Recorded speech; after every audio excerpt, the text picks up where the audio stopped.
Hello everyone. आज है date 24 मई।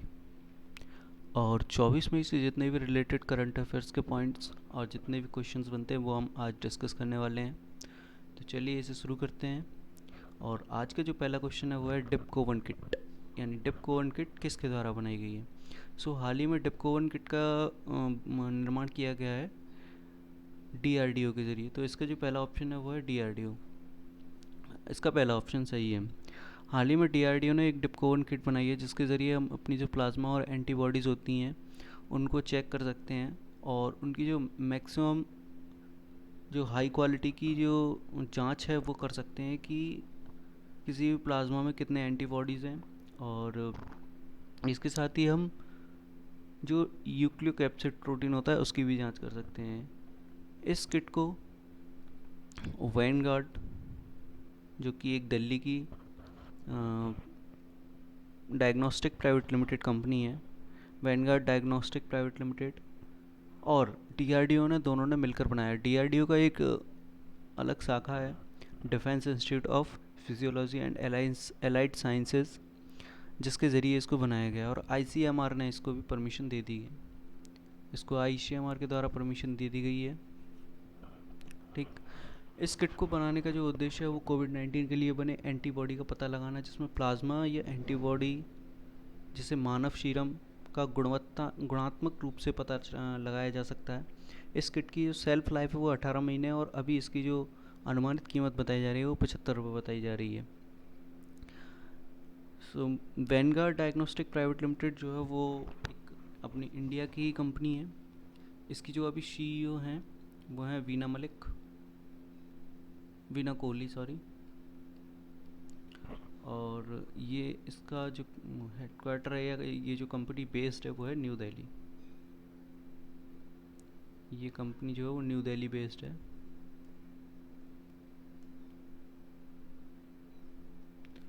और इसके साथ ही हम डीआरडीओ को देख लेते हैं। डीआरडीओ डिफेंस रिसर्च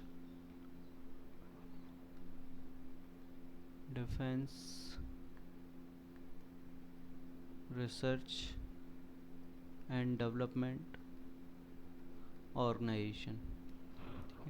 इसको इस्टेब्लिश किया गया था 1958 में, और इसका जो हेडक्वार्टर है वो डीआरडीओ भवन न्यू दिल्ली में। इसके जो चेयरमैन है अभी वो हैं डॉक्टर जी सतीश रेड्डी, और इसका जो मोटो है वो है बलस सिमूलम विज्ञानम। सेंट्रल डिफेंस मिनिस्टर जो अभी हमारे हैं वो हैं मिस्टर राजनाथ सिंह। और आईसीएमआर को देख लेते हैं। जो आईसीएमआर है, ये आईसीएमआर जो है इसका फुल फॉर्म है Indian council of medical research. इसे 1911 में एज अ आईआरएफए बनाया गया था। आईआरएफए स्टैंड है, आईआरएफए का फुल फॉर्म है इंडियन रिसर्च फंड एसोसिएशन, जिसको 1949 में आईसीएमआर में रीनेम कर दिया गया था। हेडक्वार्टर है इसका न्यू दिल्ली में। इसके जो डायरेक्टर जनरल हैं वो अभी बलराम भार्गव, और अभी जो सेंट्रल के मिनिस्टर हैं, हेल्थ मिनिस्टर, वो हैं डॉक्टर हर्षवर्धन सिंह। ठीक। इसके बारे में इतने पॉइंट इससे रिलेटेड बनते थे। तो चलिए अब अगला क्वेश्चन देखते हैं। अगला क्वेश्चन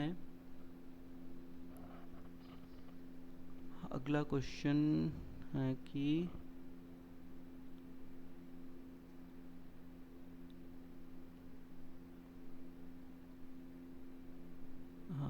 अगला क्वेश्चन क्या है। अगला क्वेश्चन है कि हाल ही में प्रसिद्ध पर्यावरणविद व गांधीवादी सुंदरलाल बहुगुणा जी का निधन हो गया है। वे किससे संबंधित थे। हाल ही में हमारे जो पर्यावरणविद और गांधीवादी सुंदरलाल बहुगुणा जी का निधन हो गया है। वे किस आंदोलन से बेसिकली संबंधित थे, या इनमें से किससे संबंधित थे। तो वो चिपको आंदोलन से संबंधित थे। ठीक। चिपको आंदोलन जो कि 80s के टाइम पे, यस 80s या 70 के दशक में, ये सॉरी 1973 में ये जो है उत्तराखंड में स्टार्ट हुआ था। ठीक। और 26 मार्च 1974 ये यूपी में भी स्टार्ट कर दिया गया था सुंदरलाल बहुगुणा जी के नेतृत्व में, ठीक, जिसमें लोग जो है पेड़ों से चिपक जाते थे और उनके काटने का जो है विरोध करते थे। साथ में ही उस समय पर टिहरी बांध बन रहा था, तो टिहरी बांध का भी विरोध सुंदरलाल बहुगुणा जी के द्वारा किया गया था, जिसके लिए उन्होंने सत्याग्रह का इस्तेमाल किया था। और 74 दिन तक गांधी समाधि राजघाट पर उन्होंने सत्याग्रह भी किया था। और सिलेरा आश्रम जो कि टिहरी में है, ठीक, ये उन्होंने युवाओं के लिए स्पेशली खोला था, जहाँ पर ये युवाओं से बिना किसी रोक टोक के और आसानी से संवाद जो है करते थे। और इन्होंने कई युवाओं को भी प्रेरित किया है पर्यावरण के लिए। तो इसका जो आंसर है ये है फोर्थ, ये सभी, ठीक। सो सुंदरलाल बहुगुणा जी इन सभी से संबंधित थे। सुंदरलाल बहुगुणा जी के कुछ और भी कार्य मैं आपको बता देता हूँ। चिपको आंदोलन जो चला था इनका नेतृत्व में, इन्होंने वहाँ पर नारा दिया था कि पारिस्थितिकी स्थायी अर्थव्यवस्था है। मैं इनके बारे में आपको कुछ और बताता हूँ। ये एक प्रसिद्ध पर्यावरण और गांधीवादी थे, ठीक। 94 वर्ष की उम्र में इनका निधन हो गया था, ठीक है। पर्यावरण संरक्षण में ये अग्रणी थे। 1980 में हिमालय में बड़े बांधों के बनाने का इन्होंने विरोध किया, जैसे कि टेहरी बांध हो गया। टेहरी गढ़वाल में अपना एक सिलेरा आश्रम जो है युवाओं के लिए उन्होंने खोला था, जिससे वह युवाओं से संपर्क कर सकते थे।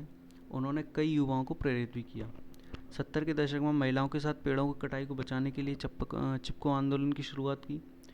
इसके परिणाम स्वरूप पेड़ों की कटाई व प्रतिबंध हेतु कानून बनाया व चिपको में आंदोलन में जो नारा था वो भी दिया था, पारिस्थितिकी स्थायी अर्थव्यवस्था है। सुंदरलाल बहुगुणा जी के कुछ जीवन के बारे में जानते हैं कि इनका जो जन्म हुआ था वो 9 जनवरी 1927 को टिहरी गढ़वाल में, उत्तराखंड में, जो कि उत्तराखंड में आता है, वहाँ हुआ था। ये एक गांधीवादी और पर्यावरणविद थे, एक्टिविस्ट थे। इनकी जो पत्नी है उनका नाम है बिमला बहुगुणा। चिपको आंदोलन 1973 में, मैंने आपको बताया कि उत्तराखंड में स्टार्ट हुआ।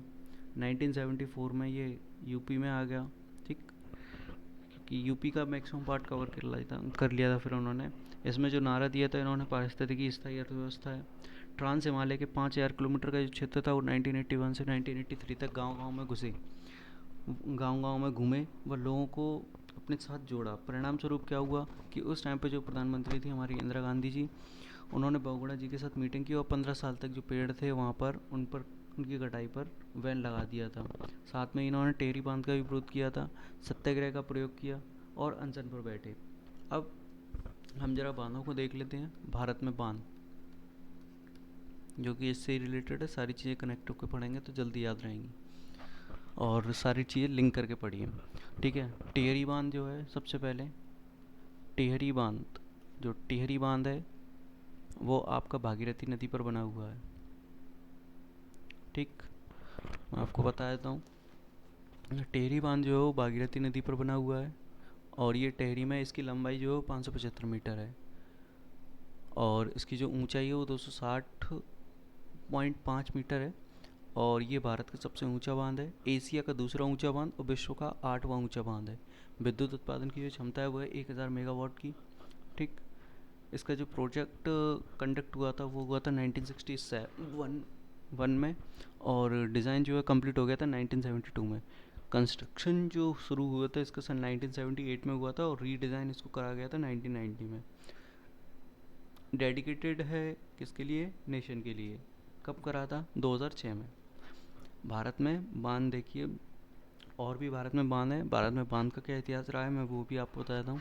भारत में जो सबसे पुराना बांध है वो है ग्रैंड अनीकट बांध या कल्लानाई बांध, जिसको बोलते हैं। 1ली शताब्दी में चोल राजवंश के राजा थे करिकलन, कावेरी नदी पर उन्होंने बनवाया था इसका, ठीक है। तो ये बांध का इतिहास है। इसके बाद एक भाखड़ा नांगल बांध है जो कि पश्चिम पंजाब और हिमाचल प्रदेश में बना हुआ है, बिलासपुर में। ऊंचाई इसकी 226 मीटर है, ठीक। सतलुज नदी पर बना है, 1963 में बना था।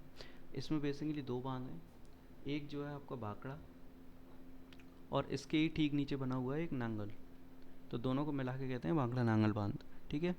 ये राजस्थान, हरियाणा और पंजाब के ये संयुक्त एक परियोजना है, ठीक। इसके बाद आता है आपका सरदार सरोवर बांध जो कि गुजरात में है। उप प्रधानमंत्री हमारे जो सरदार वल्लभ भाई पटेल रहे थे, उनकी दूरदृष्टि थी ये, उनके द्वारा इसकी जो है इसके बारे में सोचा गया था और इसी के परिणाम स्वरूप पंडित जवाहरलाल नेहरू जी जो हमारे प्रधानमंत्री रहे हैं। 5 अप्रैल 1961 को उन्होंने इसकी नींव रखी। और अभी जो हमारे वर्तमान प्रधानमंत्री जी हैं मोदी जी ने 67वें जन्मदिन पर अपने अपने 67वें जन्मदिन पर उसका उद्घाटन किया था। ठीक है, इसकी जो ऊंचाई है वो 163 सेंटीमीटर है, लंबाई 1210 मीटर है। नदी कौन सी नदी पर बना हुआ है? नर्मदा नदी पर बना हुआ है। स्थान कहाँ है? गुजरात। क्षमता कितनी है इसकी? 1450 मेगावाट। प्रकार कौन सा है? ये ग्रेविटी बांध है। ठीक, इसके बाद हम हीराकुंड बांध देखते हैं। हीराकुंड बांध जो है वो उड़ीसा में महानदी पर बना हुआ है। इसकी ऊंचाई 60.96 मीटर, लंबाई है 25.8 किलोमीटर। क्षमता है इसकी 307.5 मेगावाट। और इसका जो प्रकार है वो कंपोजिट बांध है ये।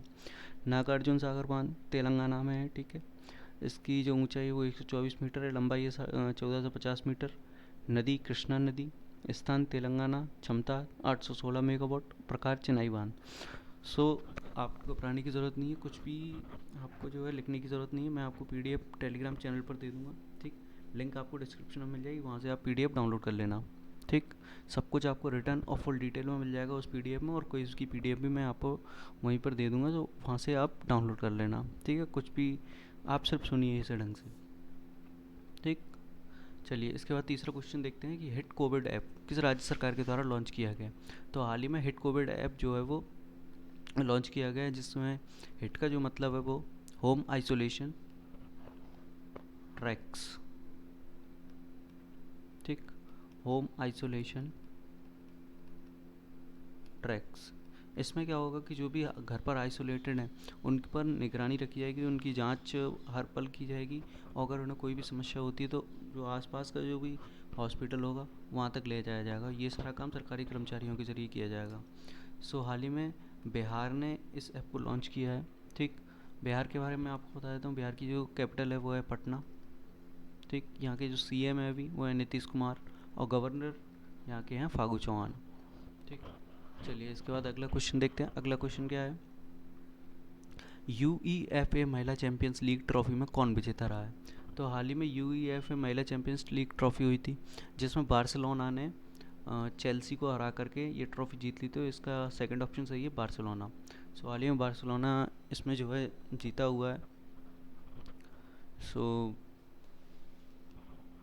बार्सिलोना इसमें जीत गया है, चेल्सी हार गई है। ठीक है, और ये एक महिला चैंपियंस लीग और ऐसा बार्सिलोना करने वाला पहली महिला चैंपियंस लीग जीतने वाली पहली टीम है ये बार्सिलोना की महिलाओं की। ठीक है, और इसके साथ ही जो पुरुष टीम है उन्होंने भी पुरुष लीग में ये ट्रॉफी जीती हुई है। तो ऐसा करने वाला पहला पहला क्लब, मेल एंड फीमेल्स का पहला क्लब बन गया है ये, ऐसा करने वाला, जिसमें दोनों ने पुरुष टीम और महिला टीम ने जो है चैंपियंस लीग की ट्रॉफी जीती हुई है। ये पहली स्पेनिश टीमें बन गई हैं। ठीक, ये एक स्पेनिश टीम है। सो हम यूईएफए देख लेते हैं। यूईएफए क्या है? यूईएफए का जो फुल फॉर्म है union of European football association. ठीक है, इसको फॉर्म किया गया था 15 जून 1954 को, और फाउंड किया गया था बेसल में, स्विट्ज़रलैंड में। ठीक, हेडक्वार्टर इसका जो है वो नियॉन स्विट्ज़रलैंड में ही है। प्रेसिडेंट इसके हैं अभी अलेक्जेंडर सिफेरिन। जनरल सेक्रेटरी जो है वो थियोडोर थियोडोरिडास। ठीक है, मैं इसकी स्पेलिंग आपको लिख देता हूँ। इसकी जो है थोड़ा नाम थियोडर, ठीक है, थियोडोरिडिस कुछ, थियोडोरिडिस। ठीक, चलिए अगला क्वेश्चन देखते हैं। इसमें आपको जो है ये जो वुमेंस लीग है, चैम्पियंस वुमेंस लीग, ठीक, इसको जो है इस्टेब्लिश किया गया था 2001 में। ठीक, बस इससे इतना ही करंट अफेयर बनता है। और इसके बाद देखते हैं हम अगला क्वेश्चन क्या है हमारा। अगला क्वेश्चन है हमारा एआई पावर्ड ऑनलाइन खाता ओपनिंग सिस्टम किस बैंक के द्वारा लॉन्च किया गया? तो हाल ही में एआई पावर्ड ऑनलाइन खाता ओपनिंग सिस्टम जो है वो एसबीआई बैंक के द्वारा लॉन्च किया गया। तो इसका पहला ऑप्शन सही है, एसबीआई बैंक। इसमें क्या होगा कि जो खाता खोलने में जो समय है वो हमारा बचेगा। ठीक, और जो एसबीआई बैंक के कर्मचारी हैं जिसमें खाता खोलने पर उन्हें मैनुअली खाता खोलने पर उन्हें जो टाइम लगता था वो लगता था 25 मिनट्स, लेकिन अगर वो इसके ज़रिए खाता खोलते हैं तो उन्हें सिर्फ 5 मिनट में लगेंगे, ठीक है। इसमें एसबीआई ने एक कंपनी है हाइपरवर्ड्स, उसके साथ जो है साझेदारी की हुई है, और हाइपरवर्ड्स उन्हें ये सिस्टम बना के देगा, ठीक है। एआई में क्या होगा, उनका आइडेंटिफिकेशन, जो भी आपके एसबीआई बैंक के कस्टमर्स आएंगे खाता खुलवाने के लिए, उसका आइडेंटिफिकेशन, ठीक है, डॉक्यूमेंट वेरिफिकेशन, सारे काम जो है ऑनलाइन किए जाएंगे।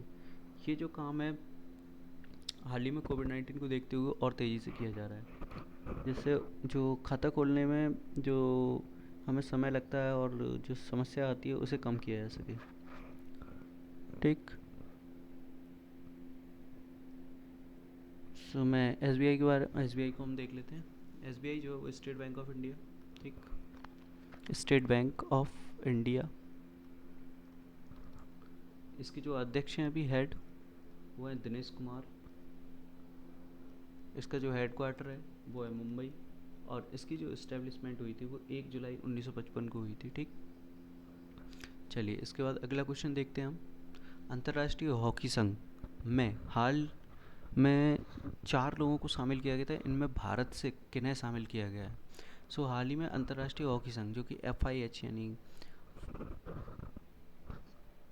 FIH जो कि इंटरनेशनल फेडरेशन ऑफ हॉकी, ठीक है, या इंटरनेशनल हॉकी फेडरेशन भी इसको बोलते हैं, ठीक।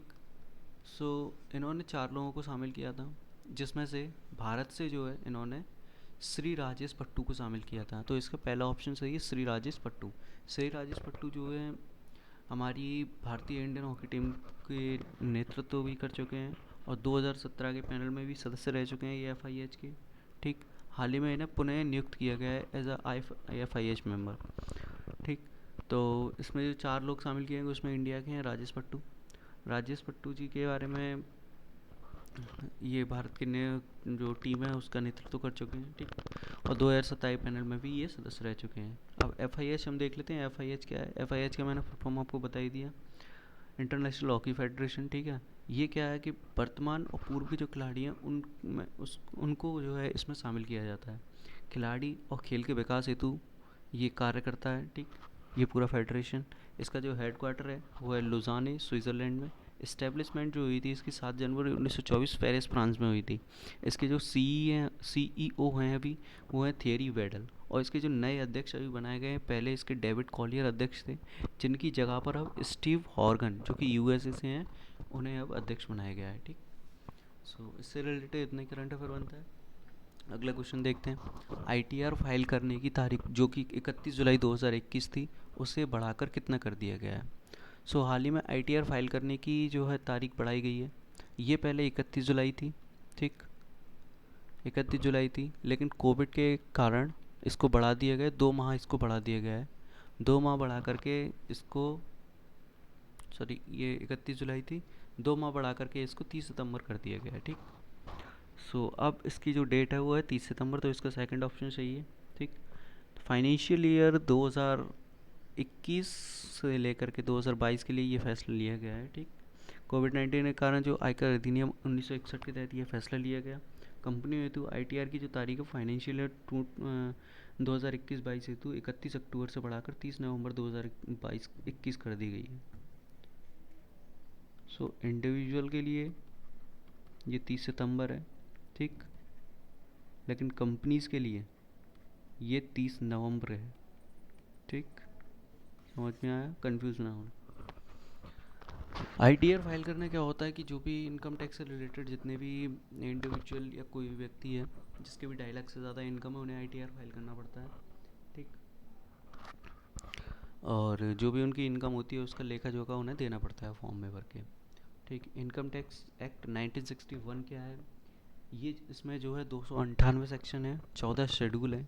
1860 में इसको पहली बार जेम्स विल्सन, जो कि हमारे आज़ादी से पहले के फाइनेंस मिनिस्टर थे, उन्होंने 7 अप्रैल 1860 को इसको इंट्रोड्यूस किया था, ठीक है। पहला यूनियन बजट उन्होंने 7 अप्रैल 1860 को इंट्रोड्यूस करा था, और पहली बार इनकम टैक्स भी जो बात करी थी उन्होंने की थी। 1961 में इसको पास किया गया, 1962 में IT एक्ट को फाइनेंस एक्ट की तरह पास कर दिया गया था, ठीक। तो इसमें जो एक महत्वपूर्ण संस्था रहती है वो है CBDT, ठीक। CBDT का जो फुल फॉर्म है central board of direct taxes, 1860 में इसको भी फॉर्म किया गया था, ठीक। और न्यू दिल्ली में इसका हेडक्वार्टर है। चेयरमैन इसके जो है अभी प्रमोद चंद्र मोदी, जो कि एक IRS है, ठीक। चलिए इसके बाद अगला क्वेश्चन देखते हैं। अगला क्वेश्चन है, किस कंपनी द्वारा 25 वर्षों पुराने अपने 25 वर्षों पुराने वेब ब्राउज़र को 15 जून 2022 को बंद करने की घोषणा की गई है? हाल ही में माइक्रोसॉफ्ट का जो इंटरनेट एक्सप्लोरर जो वेब ब्राउज़र था, उसे 15 जून 2022 को बंद करने की घोषणा की गई है। और उसकी जगह पर उन्होंने एक नए ब्राउज़र को, जो कि माइक्रोसॉफ्ट एज के नाम से लाया गया है, उसे इंट्रोड्यूस किया था, ठीक है। तो इसका जो पहला ऑप्शन है वो है माइक्रोसॉफ्ट, ये सही है, ठीक। माइक्रोसॉफ्ट ने हाल ही में अपने इंटरनेट एक्सप्लोरर को बंद करने की घोषणा कर दी। ये 25 साल पुराना इनका वेब ब्राउज़र है और इसकी जगह पर इन्होंने इंट्रोड्यूस करा माइक्रोसॉफ्ट एज को, ठीक। ये जो इंटरनेट एक्सप्लोरर है 2003 तक व्यापक यूज़ रहा, यानी मैक्सिमम यूज़ इसका रहा था। 95% तक लोग इसको यूज़ करते थे। लेकिन 2004 में जैसे ही फायरफॉक्स और 2008 में गूगल क्रोम आ गया, ठीक है, फिर एंड्रॉयड और iOS की वजह से इसका जो प्रचलन था वो बहुत कम हो गया। तो इसकी जगह पर फिर माइक्रोसॉफ्ट ने माइक्रोसॉफ्ट एज को जो है इंट्रोड्यूस करा दिया, ठीक है। माइक्रोसॉफ्ट को देख लेते हैं। माइक्रोसॉफ्ट के बारे में क्या इंपॉर्टेंट है। माइक्रोसॉफ्ट की जो फाउंड किया गया था माइक्रोसॉफ्ट को 4 अप्रैल 1975 को किया गया था। इसके जो फाउंडर हैं वो बिल गेट्स और पॉल एलन है। हेडक्वार्टर इसका वॉशिंगटन DC में है और इसके जो CEO हैं वो है सत्या नडेला, ठीक। चलिए अगला क्वेश्चन देखते हैं। अगला क्वेश्चन क्या है कि अंतर्राष्ट्रीय जैव विविधता दिवस कब मनाया जाता है? हर वर्ष प्रत्येक साल UN के द्वारा जैव विविधता दिवस जो है वो 22 मई को मनाया जाता है। तो इसका जो पहला ऑप्शन है वो सही है, ठीक, 22 मई। इसकी जो थीम रखी गई है अब की बार वो है we are part of the solution. We are part of solution, ठीक। We are part of solution यानी हम इसका समाधान है, हम समाधान का भाग है या हम समाधान है, ठीक। इसको जो है UN के ज़रिए 22 मई 2000 को जो है एडॉप्टेड किया गया था। और UN को देख लेते हैं, यूनाइटेड नेशन को, ठीक। यूनाइटेड नेशन के जो अभी महासचिव हैं वो हैं एंटोनियो गुटेरस और इसको फाउंड किया गया था 24 अक्टूबर 1945 को, ठीक। इसके बाद जो हमारा आज का क्वेश्चन है वो है युवा यंग वॉरियर कैंपेन किसके द्वारा लॉन्च किया गया? तो हाल ही में यूनिसेफ, मिनिस्ट्री और ऑफ मिनिस्ट्री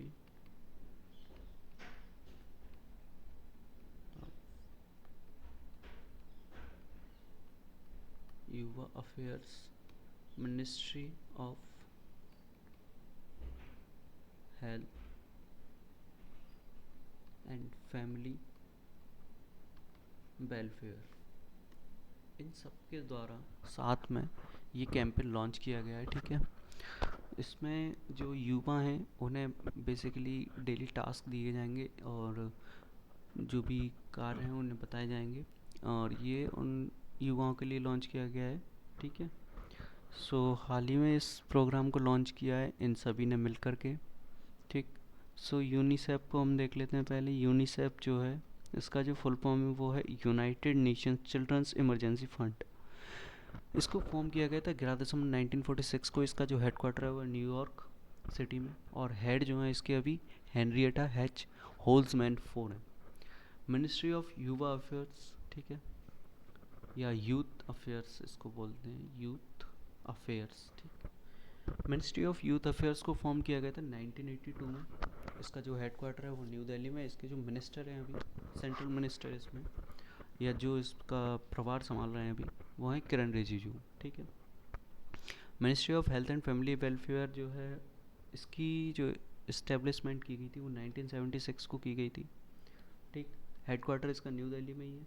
मिनिस्टर इसके जो अभी हैं हमारे जो सेंट्रल हेल्थ मिनिस्टर हैं वो हैं हर्षवर्धन, ठीक। दोस्तों आज के जो जितने भी क्वेश्चन थे और जितने भी करंट अफेयर बन सकते थे मैंने आज सारे डिस्कस कर लिए, ठीक। अब आपको करना क्या है कि टेलीग्राम पर जाना है, लिंक आपको डिस्क्रिप्शन में मिल जाएगी, ठीक। लिंक आपको डिस्क्रिप्शन में मिलेगी। टेलीग्राम पर जाना है और वहाँ से PDF डाउनलोड करनी है और इसको रिवाइज़ करना है। ठीक, PDF और डिटेल PDF मैं आपको दे दूँगा, आपको कुछ भी लिखने की ज़रूरत नहीं, सिर्फ आप उसको सुन लेना, ठीक है, अच्छे से, जिससे आपका रिवीजन हो जाएगा। फिर आप वहाँ से PDF डाउनलोड करके एक बार रिवाइज़ कर लेना है। इसमें मैं क्विज़ का भी PDF दे दूँगा जिससे आप रिवाइज़ कर सकते हैं। ठीक, बस आपको इतना करना है। और अगर आपको वीडियो पसंद आई हो तो लाइक करें, ठीक, शेयर करें अपने दोस्तों के साथ सारे ग्रुप्स में, और चैनल को सब्सक्राइब ज़रूर करें जिससे आगे आने वाले सारे वीडियो के अपडेट्स आपको मिलते रहें। ठीक, तो आज तक के लिए इतना ही, मिलते हैं अगले वीडियो में। धन्यवाद।